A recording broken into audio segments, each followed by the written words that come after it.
सर्वेभ्यो नमो नमः। अतिशय संस्कृतम क्लासेज में आप सभी का स्वागत है। हम लोग पढ़ रहे थे उत्तर रामचरितम तृतीय अंक पुस्तक अध्ययन। तो भाग 6 तक हमने पढ़ लिया है। आज हम लोग भाग 7 पढ़ेंगे।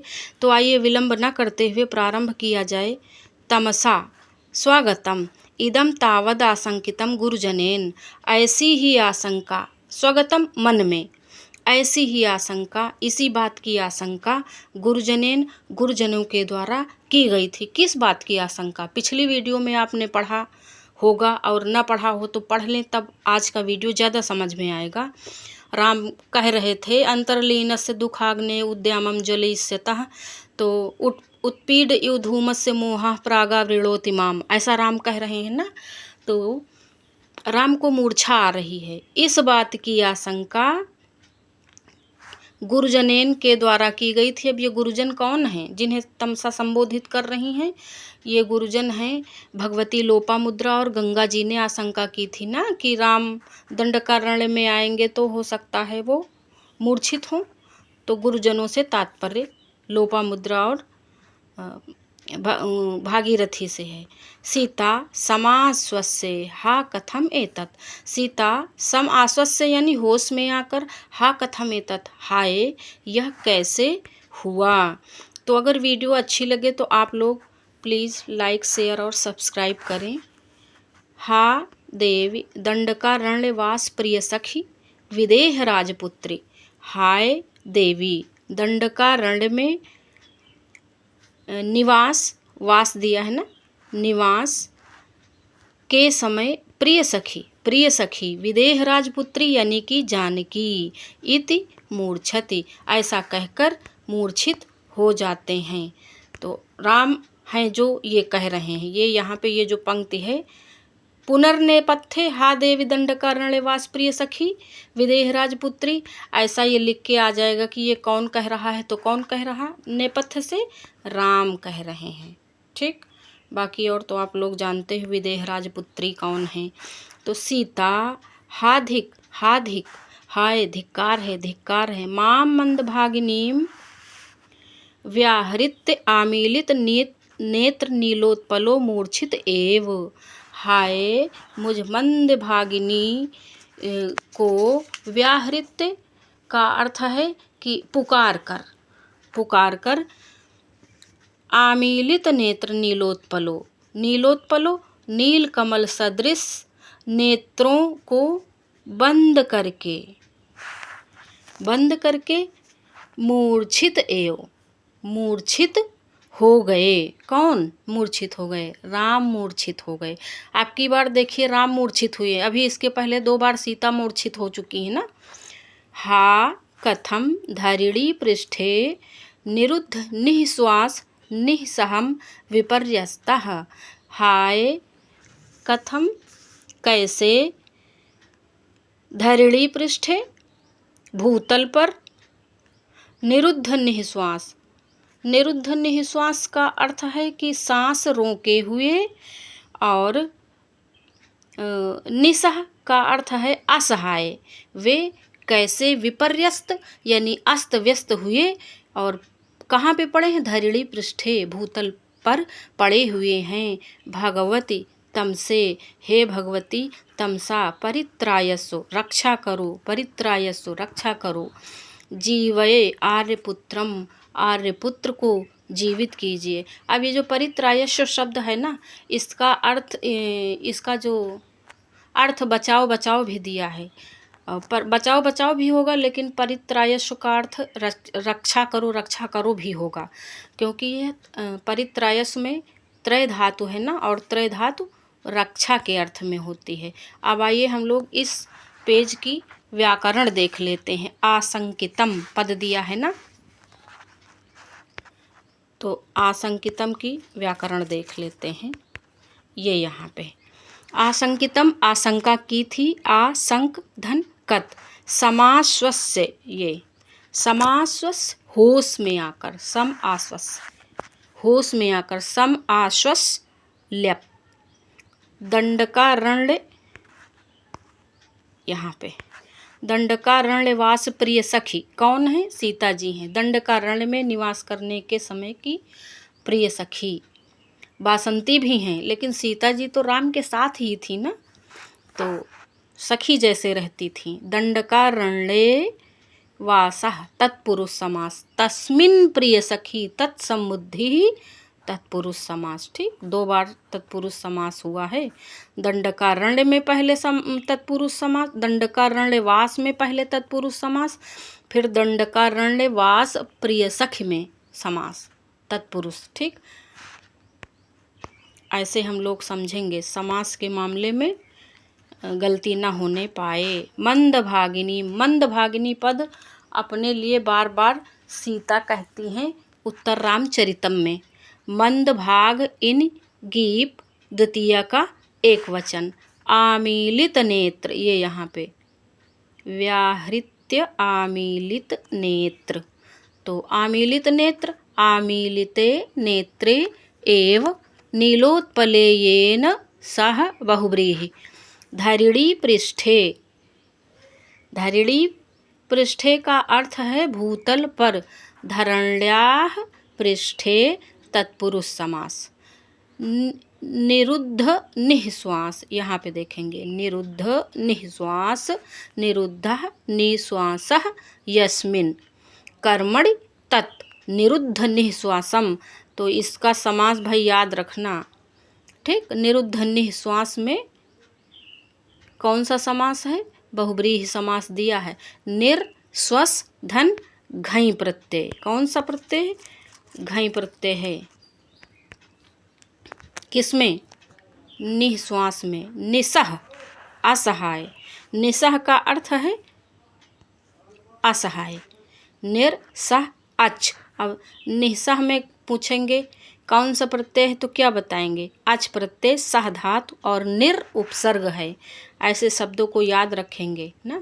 विपर्यस्तः, उल्टे पड़े हैं, यानी कि पृथ्वी पर गिरे हुए पड़े हैं ना। विपरि अस धन कत, परित्रायस्व माने बचाओ या रक्षा करो। परित्रय लोट लकार, मध्यम पुरुष एक वचन। ठीक, चाहे बचाओ कहें या रक्षा करो, मुझे लगता रक्षा करो ज़्यादा सही है, क्योंकि त्रय धातु रक्षा के अर्थ में होती है। लोट लकार मध्यम पुरुष एक वचन का शब्द है। जीवय, जीवित करो, ये भी इम्पॉर्टेंट है, पूछ लेंगे जीवे शब्द का क्या अर्थ है। जीवित करो, जीव ऋच लोट लकार मध्यम पुरुष एक वचन। तो अब हम लोग चलते हैं पेज नंबर 2 पे। तो पेज नंबर 2 में देखते हैं एक श्लोक है, तो उसको देख लिया जाए कि क्या कहा जा रहा है।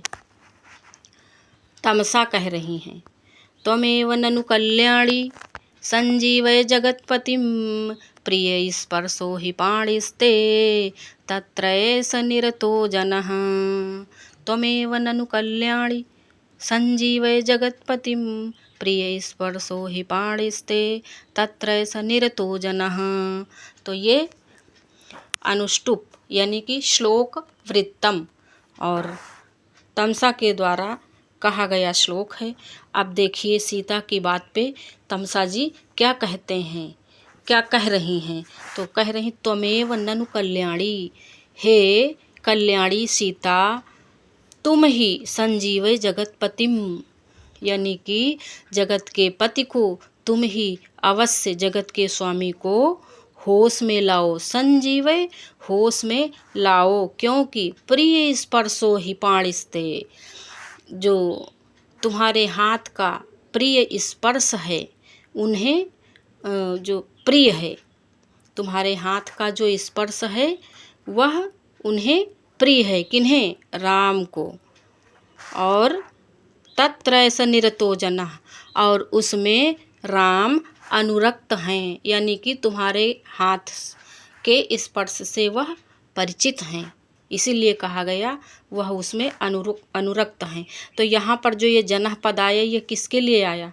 जनः पद संसार के लिए नहीं आया, जनः पद यहाँ पर राम के लिए आया है। ठीक, किसके लिए? राम के लिए। और ये जो पाणिस्ते शब्द आया है, ये किसके हाथ की बात है? ये सीता के हाथ के लिए आया है। और त्वमेव ननु कल्याणी में ये जो कल्याणी पद है, इस कल्याणी से किसका बोध है? इस कल्याणी पद से बोध सीता जी से है ना। कौन किसने संबोधन किया? तमसा ने किया है। और ये जो ननु आया है, ननु ये अव्यय है। ठीक, तो अब हम लोग इसका अर्थ देख चुके, हम लोग व्याकरण देख लेते हैं। यह जो ननु अव्यय है यह आज्ञा सूचक अव्यय है। तमसा ने आज्ञा दी है कि तुम ही कल्याणी हो, तुम जगत के पति को होश में लाओ। ये आज्ञा दी है किसने? तमसा ने दी है। किसको? सीता को। संजीवय, जीवित करो। संजीव ऋच लोट, मध्यम पुरुष एक वचन। जगत पतिम का देख लेते हैं। जगतः पतिम तत्पुरुष समास। जगत पतिम में कौन सा समास? तत्पुरुष। प्रिय स्पर्शः, प्रिय है स्पर्श जिसका। प्रियः स्पर्शः यस्य सः बहुब्रीहि। निरतः का अर्थ है ये, निरतः माने लगा हुआ। नी रम धन कत। तो इस श्लोक में जो है अलंकार कौन सा है? इस श्लोक में उत्तरार्ध की जो पंक्ति है यह, इसमें सामान्य के द्वारा पूर्वार्ध, ये जो पूर्व यानी पहले वाली पंक्ति है इसमें विशेष है। तो सामान्य से विशेष का समर्थन होने के कारण अर्थांतरन्यास अलंकार है। और श्लोक छंद है। श्लोक छंद को अन्य किस नाम से जानते हैं ये हम बता चुके हैं। चलिए पेज नंबर 3 पे चलते हैं। तो वीडियो कैसी लगी हमें कमेंट ज़रूर किया करें आप लोग ना। सीता, अब सीता क्या कह रही हैं? यद भवतु तद भवतु। ये यद भवत तद भवत भी बहुत इम्पॉर्टेंट है। इसका अर्थ याद कर ले। कुछ वाक्यों के अर्थ बड़े इम्पॉर्टेंट हैं तो उन्हें याद कर लें, क्योंकि उनके अर्थ ही पूछ लिया जाता है कि इसका अर्थ क्या होगा। यद भवत तद भवत का अर्थ है चाहे जो हो। यथा भगवत्या ज्ञापयति, जैसी भगवती आपकी आज्ञा। तो ये यहाँ पे भगवत्या पद जो आया है यह किसके लिए आया? यह तमसा के लिए आया। प्रयोग कौन कर रहा? सीता कर रही। तो भगवती तमसा ने कौन सी आज्ञा दी है? राम को होश में लाने की आज्ञा दी है। किसको आज्ञा दी है? सीता को। इति ससंभ्रमम निष्क्रांता। अब क्या कह रही हैं कि ऐसा कहकर शीघ्रता से निष्क्रांता यानी कि प्रस्थान करती हैं। ठीक, अब इसके आगे देख लेते हैं यहाँ पे। ततः प्रविशति भूम्यां निपतितः शास्त्रया सीतया स्पृश्यमानः साह्लादोच्छ्वासो रामः। अब देखते हैं। ततः तदनंतर, ततः तदनंतर प्रविशति भूम्यां निपतितः, भूम्यां निपतितः भूमि पर पड़े हुए। शास्त्रया सीतया अश्रुपूर्ण सीता के द्वारा। शास्त्रया अश्रुपूर्ण सीतया सीता के द्वारा। स्पृश्यमानः छुए जाते हुए। साह्लादोच्छ्वासो रामः प्रसन्न। आह्लाद का अर्थ प्रसन्न एवं सचेतन राम का प्रवेश होता है। ठीक, क्योंकि सीता ने जब छुआ तो राम होश में आ गए। अब पहले हम लोग इसकी व्याकरण देख लिया जाए, है ना, तभी हम लोग सब कुछ फाइनल करते हुए चले। यद भवत तद भवत का तो बता ही दिए हैं, चाहे जो कुछ भी हो। ये बहुत इम्पॉर्टेंट है, इसे याद रखना ना। ऐसे शब्दों की के अर्थ पूछ ले जाते हैं। और बाकी ये ससंभ्रमम का देख लेते हैं। घबराहट के साथ। ससंभ्रमम घबराहट के साथ। संभ्रमेण सहितम तथा स्यात्। ठीक, संभ्रमेण सहितम यथा स्यात् तथा। अव्ययी भाव। ससंभ्रमम में कौन सा समास? अव्ययी भाव समास ना। आगे सा लगा है ना, इसलिए। आगे देख लेते हैं। निपतितः गिरे हुए। ठीक, निपतितः गिरे हुए। निपतकत शास्त्रया। अब ये शास्त्रया पद का अर्थ पूछ लेंगे, यहाँ ये थोड़ा सा कठिन बन जाता है। शास्त्रया का अर्थ है अश्रुपूर्ण नेत्रों वाली। आस्त्रैः सहिता शास्त्रा तया बहुव्रीहि समास। बहुत पूछा जाता है और बच्चे बहुत कंफ्यूज होते हैं कि शास्त्रया सीतया का क्या अर्थ है ना। अश्रुपूर्ण नेत्रों वाली सीता, शास्त्रया सीता। फिर है स्पृश्यमानः, छुए जाते हुए। स्पृश धन कर्मवाच्य लट और सानच प्रत्यय। ठीक, कर्मवाच्य में सानच प्रत्यय लट लकार। साहलादोच्छ्वासो, इसका देख लेते हैं। आनंद और चेतना से युक्त। आह्लादश्च उच्छ्वासश्च आह्लादोच्छ्वासो द्वंद्व समास। ताभ्याम सहितः, उसके सहित सह पद आया है ना, तो ताभ्याम सहितः बहुव्रीहि समास।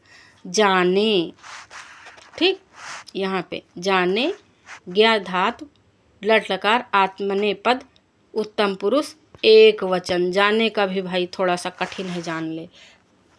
प्रत्यागतम यु, ये यहाँ पे इसका अर्थ, अच्छा इसका अर्थ नहीं बताएं, पहले अर्थ देख लेते हैं तब फिर आगे चलते हैं ना। अर्थ देख लिया जाए तब आगे बढ़ें। इसका 36 नंबर का अर्थ नहीं हम लोग देखें। सीता किंचित सहर्षम, सीता कुछ हर्ष के साथ। किंचित सहर्षम, कुछ हर्ष के साथ। जाने पुनः प्रत्यागतम्यु जीवितम त्रैलोक्यस्य, मैं समझती हूँ। जाने पुनः, मैं समझती हूँ। प्रत्यागतम्यु, तीनों लोगों का जीवन पुनः प्रत्यागतम्यु अर्थात लौट आया है। ठीक, त्रैलोक्यस्य तीनों लोगों का। तो अब देखते हैं प्रत्यागतम यु दोबारा आ गया है। प्रति आगम कत प्रत्यय। त्रैलोक्यस्य तीनों लोगों का। त्रयाणाम लोकानाम समाहारः त्रिलोकी। ठीक, द्विगु समास। त्रिलोकी में कौन सा प्रत्यय है? स्यई प्रत्यय है। किस सूत्र से है? चतुर्वर्णादीनाम स्वार्थ से, स्वार्थ उपसंख्यानम वार्तिक से, स्वार्थ में यहाँ पर स्यई प्रत्यय है। ठीक, त्रैलोक्यस्य में स्यई प्रत्यय है स्वार्थ में। तो हमको लगता है ये पेज हो गया। पेज नंबर 4 पे चलते हैं। हाँ, पेज नंबर 4 पे ये हम लोग पढ़ते हैं। रामः हंत भो किमेतत्। अब राम कह रहे हैं, ओ हंत भो किमेतत्, अरे यह क्या है? किमेतत् क्या है? तो अब इसके बाद ये राम होश में आते हैं तो कैसा कैसा अनुभव कर रहे हैं। अभी ठीक से होश में नहीं आए, लेकिन जब सीता जी ने अपने कर से स्पर्श किया तो उनकी मनोदशा कैसी है वह इस श्लोक के द्वारा व्यक्त की गई है। तो आइए देखते हैं। आस्च्योतनं नु हरिचंदन पल्लवानां निष्पीडितेन्दुकरकन्दलजोनुसेकः आतप्त जीवित पुनः परितर्पणोऽयं संजीवनौषधिरसो हृदिनो प्रसक्तः। तो ये इस छंद में राम की मनोदशा व्यक्त हो रही, ये स्वयं राम कह रहे हैं। ठीक, वसंत तिलका छंद के माध्यम से। तो कैसी कैसी अवस्था है राम स्वयं बता रहे हैं जब सीता अपने कर से उन्हें स्पर्श करती हैं। आस्च्योतनम नु हरिचंदन पल्लवा नाम, क्या मेरे हृदय पर हरिचंदन के पत्तों का आस्च्योतनम रस। आस्च्योतनम का अर्थ है टपकाना या जो है धीरे धीरे बूंद बूंद में टपकाना। तो किसका? हरिचंदन पल्लवा नाम, हरिचंदन के पत्तों का रस टपका है। ऐसा राम सोच रहे हैं। क्या मेरे हृदय पर हरिचंदन के पत्तों का रस टपका है? निष्पीडितेंदुकर कंदल जो नु से कहा। अब दूसरी आशंका क्या कर रहे हैं? अथवा क्या निष्पीडितेंदु निचोड़े गए इंदुकर चंद्र किरण रूपी, इंदुकर चंद्र किरण रूपी जो कंदल हैं यानी कि अंकुर हैं, से नु सेकह अर्थात सेचन। तो क्या नए अंकुरों से सेचन किया गया है? किसके नए अंकुरों से? जो है चंद्र किरण रूपी नए अंकुरों से सेचन किया गया है। ठीक, उसके बाद क्या कह रहे हैं? तीसरा संदेह उनका क्या है? आतप्त जीवित अथवा आतप्त जीवित पुनः परितर्पणो अयम। अथवा क्या कह रहे हैं? क्या आतप्त जीवितम संतृप्त जीवन को पुनः परितर्पणो अयम तृप्त करने वाला यह संजीवनौषधि रसो, यह जो है संजीवनी औषधि का रस है जो हमारे जीवन को पुनः तृप्त करने के लिए रस लगाया जा रहा है। ऐसा राम संदेह कर रहे हैं। ठीक, तो अब हम लोग इसका अर्थ देख लिए हैं। यहाँ पर राम को 3 प्रकार के संदेह हो रहे हैं, तो इसका अर्थ देख लिए। व्याकरण इस श्लोक की देखना बहुत ही इम्पॉर्टेंट है, तो व्याकरण बड़े ध्यान से इसकी समझेंगे और काफ़ी इसकी व्याकरण भी है। तो चलिए देख लेते हैं। आश्च्योतनम पद का देखते हैं। रस टपकना, आ इश्च्युत धन ल्युट हरिचंदनम। तो हरिचंदन के पत्तों का, आ इश्च्युत धन ल्युट आश्च्योतनम की व्याकरण हो गई। और ये जो हरिचंदन है, हरिचंदन एक विशेष देवतरु है। 5 प्रकार के विशेष देवतरु हैं, उसमें हरिचंदन भी है। यह विशेष प्रकार का चंदन का कल्पवृक्ष समझ लीजिए है। हरिचंदनस्य पल्लवानाम तत्पुरुष समास। तो हरिचंदन पल्लव में कौन सा समास है? तत्पुरुष। निष्पीडितेंदु कर कंदल जो, इसका देखते हैं। ये यहाँ तक का इसकी व्याकरण देखते हैं। निष्पीडित निचोड़े गए, इंदुकर चंद्र किरण, कंदल नए अंकुर से। और ये जो कंदल जो दिया है ना, तो ये है मूलतः शब्द है जह, यानी कि उत्पन्न होने वाला। निष्पीडिताः इंदुकर कंदलाः में कर्मधारय समास है। ठीक, निष्पीडितेंदुकर कंदल में कौन सा समास? कर्मधारय। निष्पीडिताः इंदुकर कंदलाः कर्मधारय। और तेभ्यः जातः उपपद तत्पुरुष। ठीक, निष्पीडित की हम लोग व्याकरण देख ले। निष्पीड अड़िच कट प्रत्यय से कह का अर्थ है सींचना।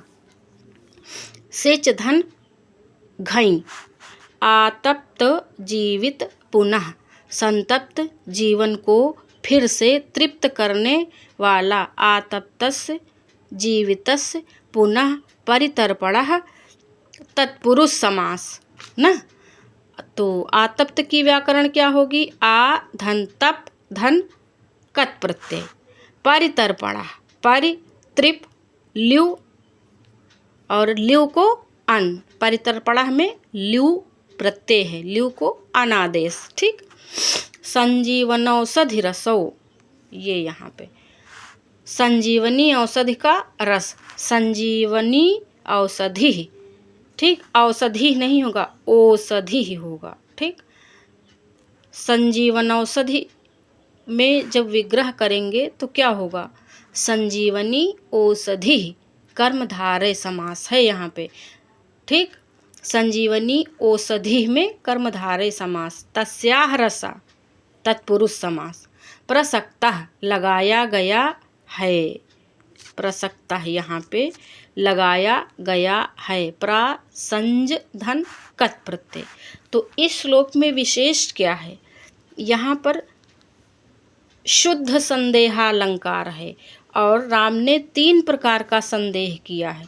नु पद 3 बार आया है ना, ये देखिए ना, तो नु पद 3 बार आया है, तो 3 बार राम ने संदेह किया है। ठीक, तो 3 बार यहाँ पर समझ लीजिए कि शुद्ध संदेह अलंकार है। और ये जो दूसरी पंक्ति है, निष्पीडित इंदुकर कंदल जो नुसे कह, इस पंक्ति में अतिशयोक्ति अलंकार है भाई। चंद्र किरणों का जो कहाँ से सेचन होगा, इसलिए इसमें अतिशयोक्ति अलंकार है। तो अब हम लोग पुस्तक तो पढ़ लिए हैं, तो इस क्रम से हम लोग व्याकरण देख लेते हैं। जितने पेज पढ़े हैं उनकी लिखित व्याकरण यहाँ पर हमने लगाई हुई है, तो इसको हम देख लेते हैं। आशंकितम, आशंका की थी। आशंककत, जिस क्रम में हमने पढ़ाया है उसी क्रम में आपको व्याकरण पूरी मिलती चली जाएगी, तो ध्यान से देखेंगे ना। और हो सके तो आप पुस्तक भी खोल लें तो ज़्यादा अच्छे से समझ में आएगी। और हाँ, आप लोग मतलब जब भी समय रहे, खाना बनाते हुए, कपड़े धुलते हुए, कोई भी काम करते हुए आप लोग वीडियो सुनते रहें, ताकि भाई मान लिया कि पढ़ने में पुस्तक के साथ ज़्यादा समझ में आएगा, लेकिन समय नहीं है तो हम वीडियो को सुन ही लें, तो इससे कुछ बहुत तो हमारे दिमाग में जाएगा ही। कई बार सुन लेंगे, कंप्लीट हो जाएगा हमारा ना। समाश्वस्य, होश में आकर। सम आश्वस ल्यप।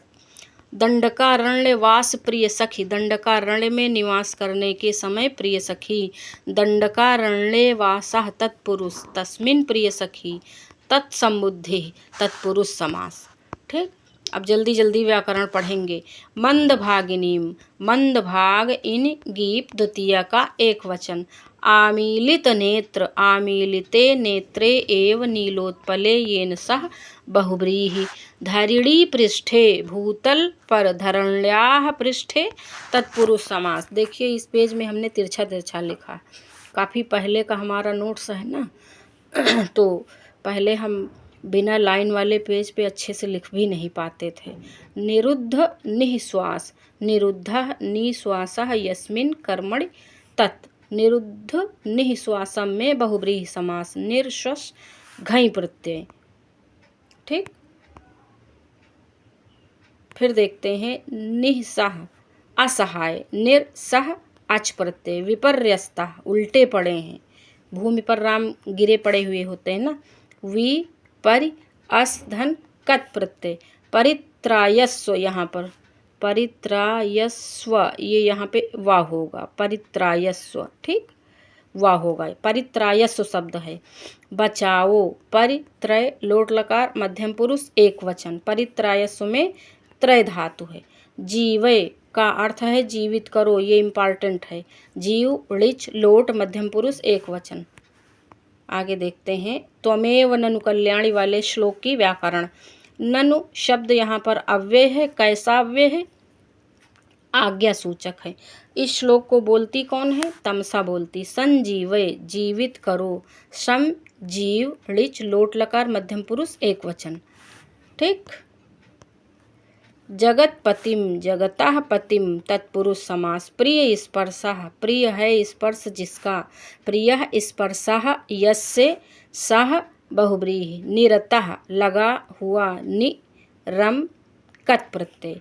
उत्तरार्ध में सामान्य के द्वारा पूर्वार्ध विशेष का समर्थन होने से यहाँ पर अर्थांतरन्यास अलंकार है। ठीक, ये जो श्लोक तमसा बोलती हैं उस श्लोक की बात हो रही त्वमेव ननु कल्याणी वाले की, तो उसमें अर्थांतरन्यास अलंकार जब हम पढ़ा रहे थे तो भी बताए थे। और अनुष्टुप छंदः, फिर है यद भवत तद भवत। ये देखिए इम्पॉर्टेंट भी लगा, चाहे जो कुछ भी हो। ये कौन कह रहा? सीता कह रही। अच्छा, सीता ऐसा क्यों कह रही हैं कि चाहे जो हो? क्योंकि वो राम को छूने जा रही हैं ना, और राम राजा हैं और सीता परित्यक्ता है। राजा की आज्ञा के बिना राजा को कोई छू भी नहीं सकता है। तो सीता तो परित्यक्ता हैं, वो कैसे छू सकती हैं। इसलिए सीता डर रही हैं और कह रही हैं यद भवत तद भवतु, चाहे जो हो, जैसी आपकी आज्ञा। किसकी? तमसा की। ससंभ्रमम, घबराहट के साथ, संभ्रमेण सहितम यथा स्यात् तथा अव्ययी भाव, इसीलिए सीता को घबराहट है। निपतितः, गिरे हुए, निपतकत, शास्त्रया, ये भी बहुत इम्पॉर्टेंट है। शास्त्रया का अस्त्र के साथ यह अर्थ मत लगा लेना। अस्त्रैः सहिता शास्त्रातया बहुव्रीहि। स्पृश्यमानः, छुए जाते हुए, स्पृश कर्मवाच्य में लट लकार शानच प्रत्यय। साह्लादोच्छ्वासो, आनंद और चेतना से युक्त, आह्लादश्च उच्छ्वासश्च आह्लादोच्छ्वासो, द्वंद्व समास, ताभ्याम सहितः बहुव्रीहि समास। और जाने, ज्ञाधातु लट लकार आत्मनेपद उत्तम पुरुष एक वचन। प्रत्यागतम्यु, दोबारा आ गया है, प्रति आगम कत प्रत्यय। त्रैलोक्यस्य, तीनों लोकों का, त्रयाणाम लोकानाम समाहारः, त्रिलोकी में द्विगु समास, त्रिलोकी में सेई प्रत्यय। चतुर्वर्णादीनाम स्वार्थ से, चतुर्वर्णादीनाम स्वार्थ उपसंख्यानम, इस वार्तिक से स्वार्थ में सेई प्रत्यय हुआ है। ठीक, स्वार्थ में सेई प्रत्यय हुआ है त्रिलोकी में। फिर है आश्च्योतनम, रस का टपकना, इश्च्युत, फिर ल्युट प्रत्यय। ठीक, इश्च्युत धातु है, ल्युट प्रत्यय है, उपसर्ग है। हरिचंदनम, हरिचंदन के पत्तों का, इश्च्युत धन ल्युट। हरिचंदन विशेष देवदारू है, देवतरु है, देवदारू नहीं, देवतरु। यह कल्प वृक्ष का एक प्रकार है। हरिचंदनस्य पल्लवानाम तत्पुरुष समास। निष्पीडितेन्दु कर कंदल जो, निष्पीडित निचोड़े गए, निष्पीडित का अर्थ निचोड़े गए। इंदुकर, चंद्रमा के किरण रूपी, कंदल अर्थात नए अंकुर से जह उत्पन्न होने वाला। निष्पीडिता इंदुकर कंदलाः कर्मधारे समास। तेभ्यः जातः, उससे उत्पन्न, उपपद तत्पुरुष। निष्पीडित, निष्पीड ऋच धन कत प्रत्यय यहाँ पर है। सेकः, सींचना, सिच धन घई। आतप्त जीवित पुनः, संतप्त जीवन को फिर से तृप्त करने वाला। आतप्तस्य जीवितस्य पुनः परितर्पणः तत्पुरुष समास। आतप्त, आतप कत प्रत्यय। परितर्पणः, परितृप्त धन ल्यू, ल्यू को अन। संजीवनी, संजीवनौषधि रसो, संजीवनी औषधि का रस। अब यहाँ पे देख लेते हैं, संजीवनी औषधि इम्पॉर्टेंट है ना, कर्मधारय समास है। और तस्याह रसः तत्पुरुष समास। संजीवनौषधि रसों में तत्पुरुष समास, लेकिन संजीवनौषधि में कर्मधारय समास है। प्रसक्तः, लगाया गया है, प्रसंज धन कत प्रत्यय। यहाँ इस श्लोक में शुद्ध संदेहालंकार है। नु के द्वारा 3 प्रकार से संदेह उठाए गए हैं। किसके द्वारा? राम के द्वारा 3 प्रकार से संदेह किए गए हैं। 3 शुद्ध संदेह हैं। और दूसरी पंक्ति में अतिशयोक्ति है, वसंत तिल का छंद है। दूसरी पंक्ति कौन सी है? दूसरी पंक्ति है निष्पीडितेन्दु कर कंदल जो नुसेकः, इसमें क्या है? अतिशयोक्ति अलंकार है। तो आज का अध्ययन यहीं पे समाप्त किया जाता है। वीडियो कैसी लगी हमें ज़रूर बताएं। धन्यवाद।